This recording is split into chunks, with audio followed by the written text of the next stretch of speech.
Thank you doctor Krishna Menon, thank you Sharanya, बहुत बहुत शुक्रिया बुलाने के लिए यहाँ पे। सबसे बड़ी बात, हम जब हिंदी की बात करते हैं, हिंदी या अन्य भारतीय भाषाओं की, डॉक्टर रीना रामदेव ने ऑलरेडी एक ब्रॉडर आउटलाइन हमें दिया है कि किस तरीके से लिटरेचर को दिल्ली यूनिवर्सिटी में पढ़ाया जाता है। ऑफ कोर्स जिस तरह से इंग्लिश ऑनर्स पढ़ाया जाता है उसी तरीके से हिंदी ऑनर्स के अपने पेपर्स हैं। और जब मैं मॉडर्न इंडियन लैंग्वेजेस की बात करती हूँ, जिसमें असमीज़ है, बांग्ला है, कन्नड़ है, तेलुगु, तमिल, मलयालम, राजस्थानी, पंजाबी, तमाम भाषाएं हैं। ज़रूरी नहीं कि हर कॉलेज में हर भाषा पढ़ाई जाती हो। कुछ कॉलेजेस में कोई एक आध भाषा पढ़ाई जाती है, कुछ कॉलेजेस में कोई दूसरी कुछ भाषाएं पढ़ाई जाती है। लेकिन पढ़ाने का जो एक पैटर्न है ओवरऑल, 14 पेपर सेमेस्टर में डिवाइड करना पूरे मोड को, 14 पेपर्स, और उसके साथ जेनरिक कोर्सेज है, आपकी डीसी है, एसी है, वो सारी चीज़ें जो मोटे तौर पे जो एक फॉर्मेट है वो वही है जो डॉक्टर रीना रामदेव ने बताया है। मेरी जिज्ञासा या मेरी समस्या साहित्य को लेके, लिटरेचर को लेके जो है, और जब मैं बात कर रही हूँ आपसे लिटरेचर की, साहित्य की, हिंदी और हिंदी के साथ ही साथ जो दूसरी भाषा है, हमें साहित्य क्यों पढ़ना चाहिए, लिटरेचर क्यों पढ़ना चाहिए, क्या ज़रूरत है लिटरेचर की, या भाषा क्यों पढ़नी चाहिए हमें? क्योंकि आज मार्केट ओरिएंटेड कोर्सेज की बात की जा रही है, आज ग्लोबलाइजेशन की बात की जा रही है, हम कॉमर्स की बात करते हैं, इकोनॉमिक्स की बात करते हैं, जिससे हमें रोजगार मिले। तो ऐसे हालात में हिंदी या बांग्ला या पंजाबी या मलयाली पढ़ने का क्या उसकी ज़रूरत क्या है, उसका औचित्य क्या, उसका इम्पोर्टेंस क्या है? Why should we study a language?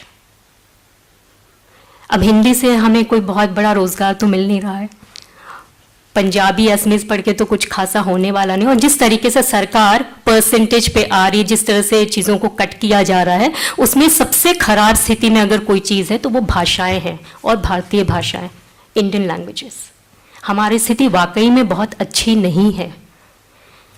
हाँ, अपने आप को खुश रखने के लिए गालिब ख्याल ही अच्छा है, हम अपनी जय जयकार करते रहें वो एक अलग बात है, हम खुश होते रहें वो एक अलग बात है, हम बहुत बड़ी बड़ी बातें करते रहें वो भी एक अलग बात है। लेकिन हकीकत में क्या है?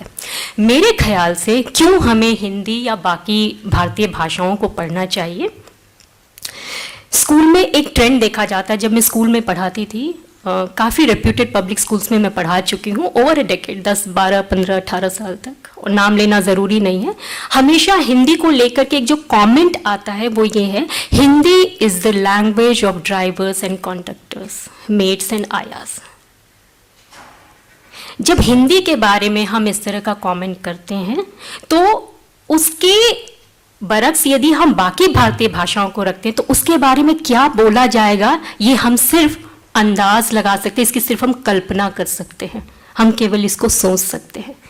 तो अगर ऐसी सोच के साथ पब्लिक स्कूल के बच्चे अगर ग्रेजुएशन में आते हैं तो क्या वाकई वो भाषाओं को पढ़ना चाहेंगे? और ऐसी हालत में हम अपने सब्जेक्ट के बारे में उनको क्या बताएं या क्या बताना चाहिए? क्या हमें एक ऐसी तस्वीर खींचनी चाहिए जो सिंड्रेला की कहानी है, जहां सब कुछ बहुत अच्छा है, नहीं तो अंत में तो अच्छा हो ही जाता है? या हमें ये बताना चाहिए कि देखिए हकीकत ये है, अब आप सोचिए आपको क्या करना है। लेकिन जैसा कि हम अक्सर देखते हैं, खराब से खराब स्थिति में भी सब कुछ खराब नहीं होता है, और बेहतरीन से बेहतरीन स्थिति में सब कुछ अच्छा नहीं होता है। स्थितियाँ चाहे जैसी भी हों, हम उसको, उन हालातों को अपने हिसाब से कैसे मोड़ सकते हैं। तो कोई भी इंसान यदि भाषाओं को पढ़ना चाहेगा तो ऑब्वियसली है, सबसे पहले उसके दिमाग में आएगा कि मुझे इसको पढ़कर क्या मिलेगा, इसको पढ़ने के बाद मेरे लिए कोई नौकरी है मार्केट में या नहीं है। और उसके बाद आता है कि हम क्या पढ़ें, कितने पेपर्स पढ़ें, टीचिंग मेथोडोलॉजी क्या होनी चाहिए, हिंदी पढ़ाई जानी चाहिए, हिंदी नहीं पढ़ाई जानी चाहिए, ये सब चीज़ें बाद में आती।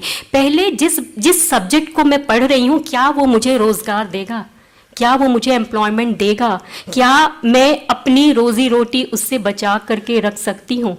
अगर ये नहीं है तो शायद ही हम में से कोई भी इंसान ऐसे किसी कोर्स को पढ़ना चाहेगा जिसमें सिर्फ ज्ञान प्राप्ति की बात की जाए, जिसमें रोजी रोटी की बात नहीं है। हमारे सामने कुछ कुछ नाम यदि मैं आपके सामने लूँ, इरशाद कामिल हैं, प्रसून जोशी हैं, जावेद अख्तर साहब, रवीश कुमार, निधि कुलपति, नरेंद्र मोदी जी, सुषमा स्वराज, आलोक मेहता, उर्मिलेश कुमार, नामवर सिंह, मैत्रेयी पुष्पा, आमीन सयानी, बहुत, मतलब ये लिस्ट बहुत लंबी जा सकती है अगर हम गिनवाने बैठे। तो इसमें कॉमन क्या है, क्यों इन लोगों के नाम यदि मैं ले रही हूँ तो हम किस तरह से इनको जानते हैं। दरअसल इन सब ने इन्हीं भाषाओं की तहत अपना नाम बनाया है।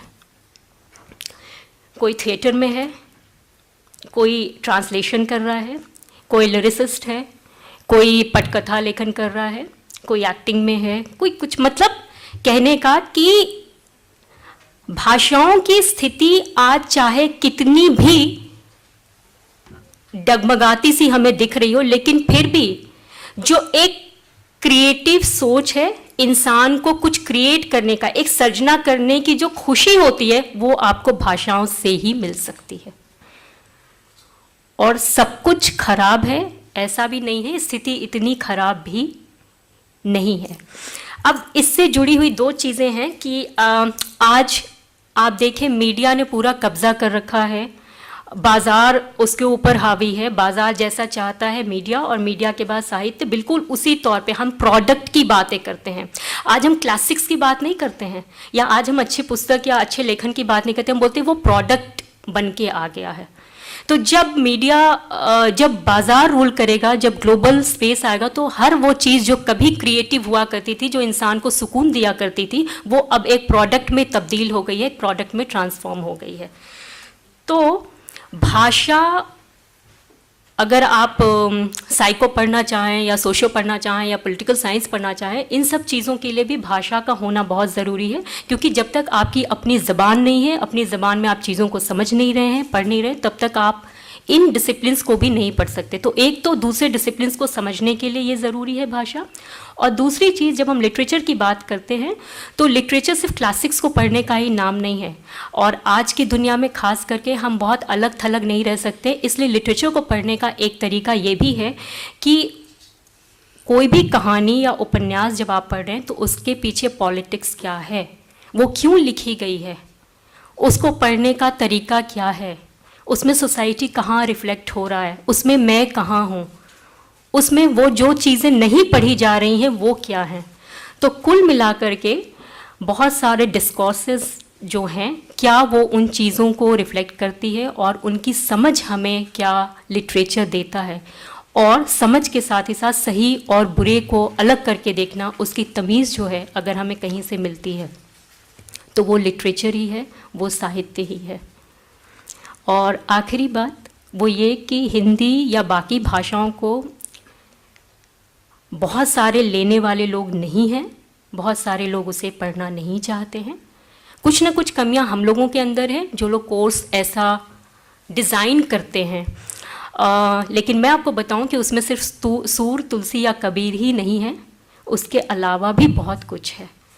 और उसको पढ़ने के बाद इंसान के अंदर एक सेंसिटिविटी, संवेदनशीलता तो पैदा होती ही है, इसके साथ ही साथ अपने समाज को, अपने आप को बेहतर तरीके से समझने और देखने का नज़रिया भी पैदा होता है। आज ऐसी हालात में जबकि हम में से हर कोई इसलिए परेशान है कि दूसरा इंसान खुश कैसे है, कहीं ना कहीं लिटरेचर या साहित्य हमें ये अक्ल देती है, ये तमीज़ देती है कि हम सब लोगों को इंक्लूड करके कैसे सामंजस्य के साथ रह सकें। तो मेरा ख्याल है आगे आने वाले समय में बाकी सब डिसिप्लिन्स के बारे में तो मैं कमेंट नहीं कर सकती हूँ क्योंकि मैं एक्सपर्ट नहीं हूँ, लेकिन साहित्य कहीं न कहीं समाज में एक सामंजस्य की स्थिति को पैदा करने में एक महत्वपूर्ण भूमिका उसने अभी तक निभाया है और आगे भी वो निभाएगा। धन्यवाद।